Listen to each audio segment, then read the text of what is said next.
প্রিয় শিক্ষার্থীবৃন্দ, আমি মোহাম্মদ আব্দুল আলিম, তোমাদের রসায়ন শিক্ষক। রসায়নের আজকের তোমাদের জন্য মৌলের ইলেকট্রন বিন্যাস নিয়ে তোমাদের সামনে হাজির হয়েছি।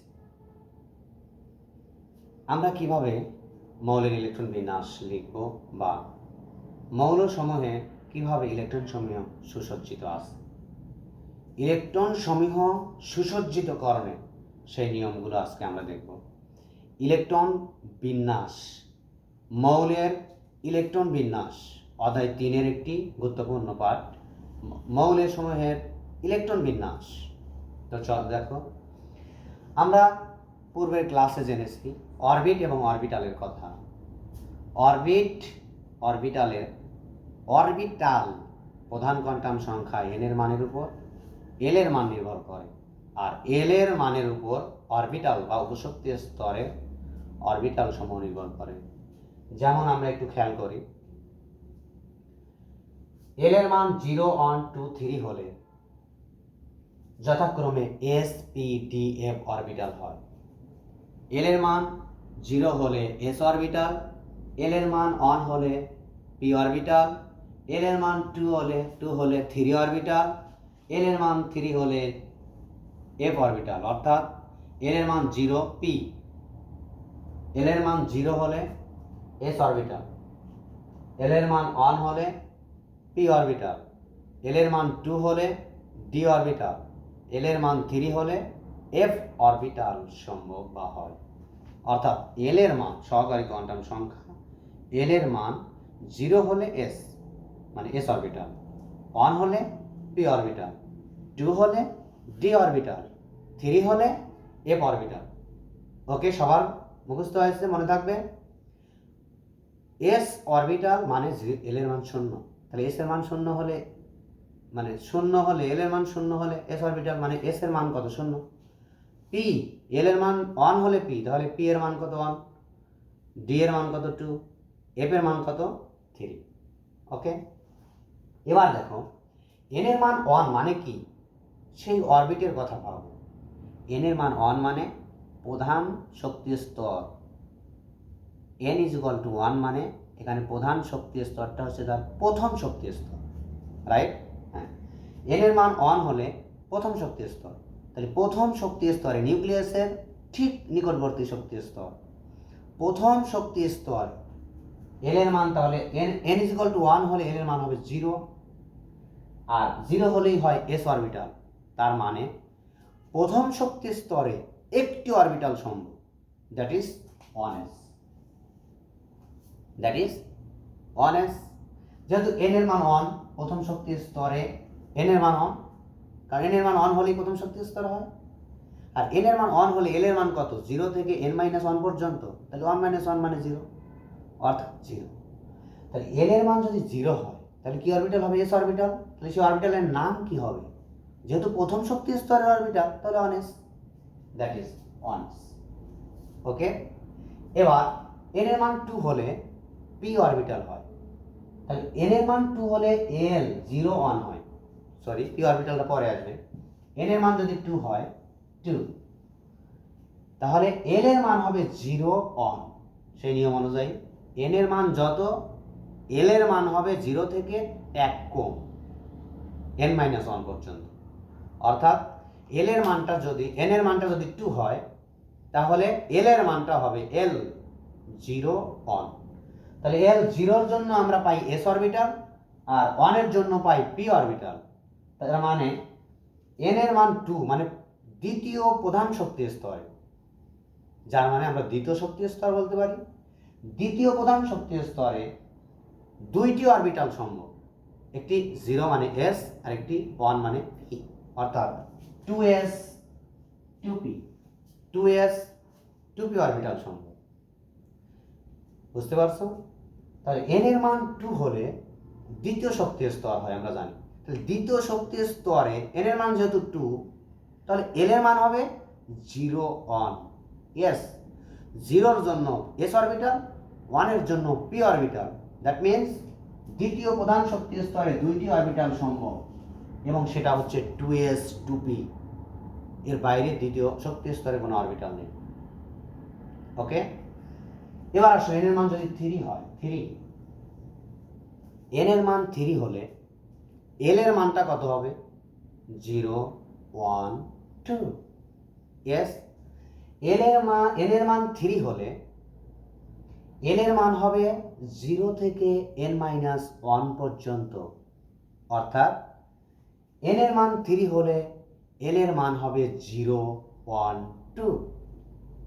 দ্যাট মিন্স l এর মান 0 হলে s অরবিটাল, l এর মান 1 হলে p অরবিটাল, l এর মান 2 হলে d অরবিটাল, অর্থাৎ তৃতীয় n = 3, তৃতীয় প্রধান শক্তি স্তরে 3টি অরবিটাল সম্ভব। কয়টি? 3টি। কি? 3s 3p 3d, 3s 3p 3d, 3s 3p 3d। তাহলে তৃতীয় প্রধান শক্তি স্তরে l এর মান হয় 0 1 2, এই জন্য অরবিটাল সম্ভব spd। তার আগে প্রধান কোয়ান্টাম সংখ্যা যেহেতু 3, অর্থাৎ তৃতীয় প্রধান শক্তি স্তর, এই যে তার সামনে 3 যোগ করতে হবে, অর্থাৎ 3s 3p 3d, 3টে অরবিটাল সম্ভব। তাহলে আমরা পেয়ে গেলাম তৃতীয় প্রধান শক্তি স্তরে অরবিটাল আছে 3টি, 3s 3p 3d। এবার n এর মান যদি 4 হয়, n এর মান 4 মানে 4, n এর মান 4 হলে l এর মান হবে 0 থেকে 1 কম, অর্থাৎ n এর চেয়ে 1 কম। তাহলে n 4 হলে l সমান সমান 0 1 2 3, অর্থাৎ n এর মান 4 হলে l এর মান 0 1 2 3, 4টা অরবিটাল আমরা পাবো। 0 এর জন্য s, 1 এর জন্য p, 2 এর জন্য d, 3 এর জন্য f, অর্থাৎ চতুর্থ প্রধান শক্তি স্তরে 4টি অরবিটালই সম্ভব, s p d f। অরবিটালগুলোর নাম হবে, যেহেতু চতুর্থ শক্তি স্তর, সামনে 4 যোগ করে দিব বা 4 বসাবো, 4s orbital, 4p orbital, 4d orbital এবং 4f অরবিটাল। ওকে, এভাবে বাড়তে থাকবে। দেখা যায় যে f অরবিটাল পর্যন্ত ইলেকট্রন সমূহ পরিবহন করে, আর 118টি মৌলের ইলেকট্রন বিন্যাসে f অরবিটালকে অতিক্রম করে উপরের শক্তি স্তরে ইলেকট্রন যায় না, অর্থাৎ s p d f এই 4টি অরবিটালকে কেন্দ্র করেই 118 মৌলের ইলেকট্রন বিন্যাস নির্ণয় করা যায়। এবারে আমরা দেখি তোমাদের গুরুত্বপূর্ণ একটি পার্ট, যদি তোমরা লক্ষ্য করো যে আমরা ইলেকট্রন বিন্যাস করবো কিভাবে। ইলেকট্রন বিন্যাসের একটি সুন্দর নীতি রয়েছে। প্রথমেই যে নীতির কথা না বললেই নয়, ইলেকট্রন বিন্যাসের সর্বজন গ্রহণযোগ্য যে নীতিটা, তার নাম আউফবাউ নীতি। আউফবাউ নীতি, আউফবাউ নীতি, আউফবাউ নীতি। আমি যদি এখানে একটু লিখি, আউফবাউ নীতি। কি নীতি বললাম? আউফবাউ নীতি। কি নীতি? আউফবাউ নীতি। এই নীতি অনুসারে ইলেকট্রন সমূহ, বিজ্ঞানী আউফবাউ, এখন বিজ্ঞানীর নাম আউফবাউ, তিনি এই নীতি আবিষ্কার করেছেন বলে তার নাম অনুসারে এই নীতিকে আউফবাউ নীতি বলা হয়। আউফবাউ নীতি অনুসারে পরমাণুতে ইলেকট্রন সমূহ বিন্যাসের সময় বা ইলেকট্রন বিন্যাসের সময় পরমাণুর বিভিন্ন শক্তি স্তরে ইলেকট্রন সমূহ গমনের সময় ইলেকট্রন সমূহ প্রথমে সর্বনিম্ন শক্তি স্তরে গমন করে এবং পরে ক্রমান্বয়ে উচ্চ শক্তি স্তরে গমন করে। অর্থাৎ যে অরবিটালের শক্তি কম, ওই অরবিটালে ইলেকট্রন আগে প্রবেশ করে, এবং যে অরবিটালের শক্তি বেশি, ইলেকট্রন সমূহ সেই অরবিটালে পরে গমন করে। অর্থাৎ এটা হচ্ছে বিল্ডিং আপ, আস্তে আস্তে উপরের দিকে। অর্থাৎ ইলেকট্রন সমূহ সর্বপ্রথম নিচের শক্তি স্তরে যায়, তারপর আস্তে আস্তে আস্তে আস্তে উপরের শক্তি স্তরে ওঠে। এ যেমন গ্রাউন্ড ফ্লোর থেকে একজন লিফটে আস্তে আস্তে উপরের দিকে উঠলো বা সিঁড়িতে উপরের দিকে উঠলো, অথবা আমরা যখন বিল্ডিং দেই প্রথমে ফাউন্ডেশন দেই, তারপর গ্রাউন্ড ফ্লোর, তারপর first floor, second floor, third floor, এরকম আস্তে আস্তে উপরে। এবং এই নীতির এই জন্য আরেকটি নাম বিল্ডিং আপ। বিল্ডিং আপ, আস্তে আস্তে উপরের দিকে পূর্ণ করে গমন করবে।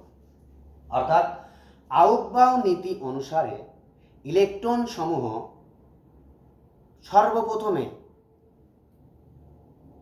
নিম্ন শক্তির অরবিটালে গমন করে এবং পরে ক্রমান্বয়ে উচ্চ শক্তির অরবিটালে গমন করে।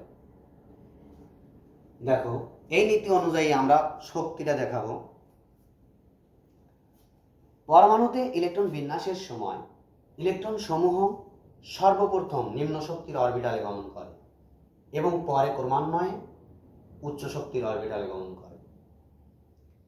এই নিয়মকে আউটবাউ নীতি বা নিয়ম বলে। এই নিয়ম অনুসারে যে অরবিটালের শক্তি কম ইলেকট্রন সেখানে আগে প্রবেশ করবে এবং যে অরবিটালের শক্তি বেশি সে ইলেকট্রন সেখানে পরে প্রবেশ করবে। এবার অরবিটালের শক্তি আমরা কি করে বুঝবো?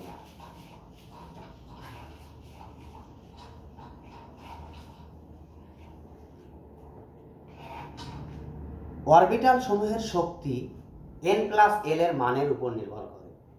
অর্থাৎ যে অরবিটালের n+l এর মান বেশি সেই অরবিটালের শক্তি বেশি। n+l এর মান বেশি, তার শক্তি বেশি। এবং যার n+l এর মান কম তার শক্তি কম। এবার nটা কি? যেমন আমরা বুঝি যে 3s এর ক্ষেত্রে n হচ্ছে প্রথম সংখ্যাটা n, তাহলে n এর মান হচ্ছে n+l সমান এখানে n হচ্ছে 3, n হচ্ছে 3 প্লাস s হলো কোন l এর মান সহকারী কোয়ান্টাম সংখ্যা l এর কোন মানের জন্য s অরবিটাল হয়? হ্যাঁ অবশ্যই মনে আছে আমাদের কি 0, তাহলে হবে 3।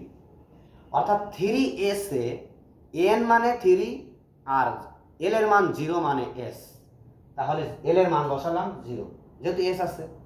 3 + 0 = 3। যদি আমরা 4s এর ক্ষেত্রে হিসাব করি 4s, তাহলে 4 + 0 = 4।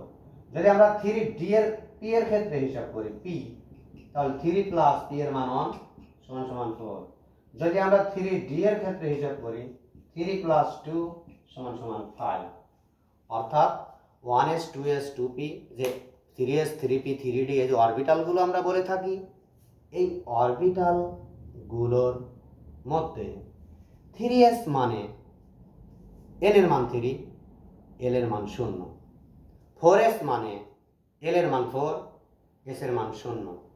3p, p মানে 3 আছে তাহলে n এর মান 3, p এর মান 1। অর্থাৎ প্রথম সংখ্যাটা হচ্ছে n আর পরের অরবিটালটা হচ্ছে l এর মান। কারণ আমরা জানি l = 0 হলে s অরবিটাল, l = 1 হলে p অরবিটাল, l = 2 হলে d অরবিটাল, l = 3 হলে f অরবিটাল। ওকে, এবার তাহলে আমরা দেখতে পাচ্ছি যে n+l এর মান যার কম হবে তার শক্তি কম হবে, n+l এর মান যার বেশি হবে তার শক্তি বেশি হবে। যেমন 1s এর ক্ষেত্রে আমরা যদি n+l হিসাব করি তাহলে 1 + 0 = 1, তাহলে ইলেকট্রন সবচেয়ে আগে 1s এ যাবে কারণ তার শক্তি কম, মাত্র 1। এভাবে আস্তে আস্তে উচ্চ শক্তি স্তরের অরবিটালে গমন করবে। কিন্তু কখনো যদি n+l এর মান সমান হয়ে যায় সেক্ষেত্রে ইলেকট্রন আগে কোথায় যাবে? একটু ভাবনার বিষয় নয়? হ্যাঁ, আমরা সেটা একটু ভেবে দেখি যে কোথায় ইলেকট্রন যাচ্ছে যখন n+l এর মান সেম হবে। যেমন 3p এর ক্ষেত্রে n+l = 3 + 1 4। কারণ আমরা জানি n এর মান 3 হলে 3 তো আছে, p এর মান 1 হলে l এর মান 1 হলে p অরবিটাল হয়, তাহলে n+l মানে কি 1, তাহলে l এর মান 1 হলে p অরবিটাল হবে, এজন্য 1, তাহলে 4 হচ্ছে। আর যদি আমরা 2d এর কথা ভাবি, 2d যদিও 2d অরবিটাল সম্ভব নয়, আমরা 2d-তে না ভাবি, 4s এর কথা ভাবি, 4s, তাহলে 4 প্লাস 0 সমান সমান 4। এক্ষেত্রে ইলেকট্রন সমূহ আগে কোথায় যাবে? কারণ এখানে 3p এর মানও 4, 4s এর n প্লাস l এর মানও 4, তাহলে ইলেকট্রন আগে কোথায় যাবে? একটু ভাবনার বিষয়। এক্ষেত্রে নিয়ম হচ্ছে ইলেকট্রনের অরবিটালের মান n প্লাস l এর উপর নির্ভর করে। n প্লাস l এর মান যার কম তার শক্তি কম, n প্লাস l এর মান যার বেশি তার শক্তি বেশি। আর ইলেকট্রন সমূহ আগে সর্বনিম্ন শক্তি স্তরে গমন করে এবং পরে উচ্চ শক্তির স্তর অরবিটালে গমন করে, উচ্চ শক্তির অরবিটালে গমন করে। কিন্তু যদি সেম শক্তি হয়, 3pর ক্ষেত্রেও 4, 4s এর ক্ষেত্রেও 4, সেক্ষেত্রে ইলেকট্রন আগে কোথায় যাবে? যার n এর মান কম। আমি আবার বলি, যদি n প্লাস l সমান দুইটি অরবিটালের n প্লাস l এর মান যদি সমান হয়, সেম হয়, তাহলে ইলেকট্রন সমূহ যে অরবিটালে n এর মান কম, ইলেকট্রন আগে সেখানে প্রবেশ করবে, পরে n এর মান যেখানে বেশি সেখানে প্রবেশ করবে। ক্লিয়ার করি যে 3p এবং 4s দুইটি অরবিটালেরই শক্তি সেম 4, এতে কোনো ডাউট নেই। কারো ডাউট আছে? আশা করি নেই। তাহলে 3p এর মানও 4 হবে, আবার 4s এর মানও 4 হবে n প্লাস l এর হিসাবে। কিন্তু ইলেকট্রন সমূহ আগে প্রবেশ করবে কোথায়? এই যে n এর মান 3 আর 4, কম কার? কম হচ্ছে 3, 4 হচ্ছে বেশি। তাহলে ইলেকট্রন আগে 3p-তে প্রবেশ করবে, 3p, তারপর 4s এ প্রবেশ করবে।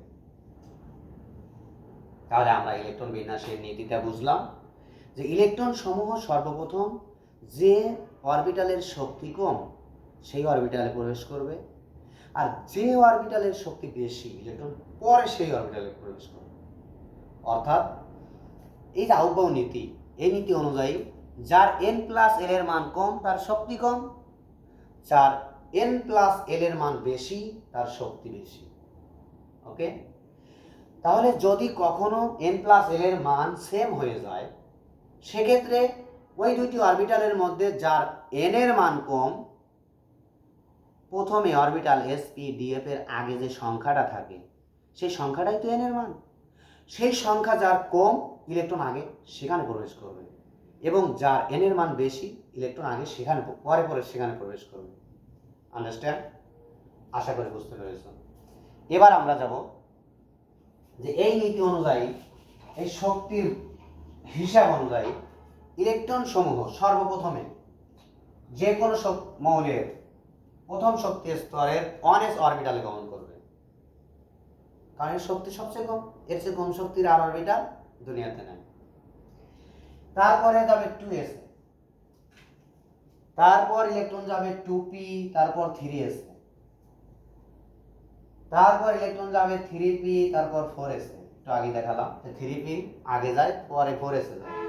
তারপর ইলেকট্রন যাবে 3d তে, 4p তে, 5s, তারপর ইলেকট্রন যাবে 4d, 5p, 6s, তারপর ইলেকট্রন যাবে 4a, 5d, 6b, 7s। অর্থাৎ 1s 2s 2p তে যাবে না, 3s আগে যাবে, 2s 2p তে যাবে, তারপর 3s এ যাবে, তারপর 4s এ যাবে না, 3p তে যাবে, তারপর 3d তে যাবে না, 4s আগে যাবে, তারপর 3d তে যাবে, 4p তে যাবে, 5s এ যাবে, তারপর 4d তে যাবে, তারপর 5p, তারপর 6s, তারপর 4a, 5d, 6p, 7s। এই চক্রাকারটা আমাদের মনে রাখতে হবে। অর্থাৎ নিউক্লিয়াসের চতুর্দিকে পরিভ্রমণরত ইলেকট্রনের যে পথ রয়েছে, যে অরবিট বা স্থির কক্ষপথ রয়েছে, সেই কক্ষপথের বিভিন্ন উপশক্তি স্তর বা অরবিটালে ইলেকট্রন সমূহ পরিভ্রমণ করার সময় যে অরবিটালের শক্তি কম ইলেকট্রন আগে সেই অরবিটালে প্রবেশ করবে, এবং যে অরবিটালের শক্তি বেশি ইলেকট্রন আগে পরে সেই অরবিটালে গমন করবে, পরে যাবে। সেই হিসেবে প্রথমে 1s এ যাবে, তারপর 2s এ যাবে, তারপর 2p, তারপর 3s, তারপর 3p, তারপর 4s, তারপর 3d, 4p, 5s, তারপর 4d, 5p, 6s, তারপর 4a, 5d, 6p7s এইভাবে পর্যায়ক্রমে ইলেকট্রন সমূহ পরিবহন করতে থাকবে। তাহলে আমরা অরবিট এবং অরবিটালের ধারণা থেকে অরবিটালের ইলেকট্রন বিন্যাসের নিয়মটা শিখলাম। এবার উদাহরণের মাধ্যমে পরের ক্লাসে আমরা ইলেকট্রন বিন্যাসটাকে পুরোপুরি দাঁড় করাবো ইনশাআল্লাহ। ওকে, আজকে এ পর্যন্তই। আল্লাহ সবাইকে ভালো রাখুক, সুস্থ রাখুক।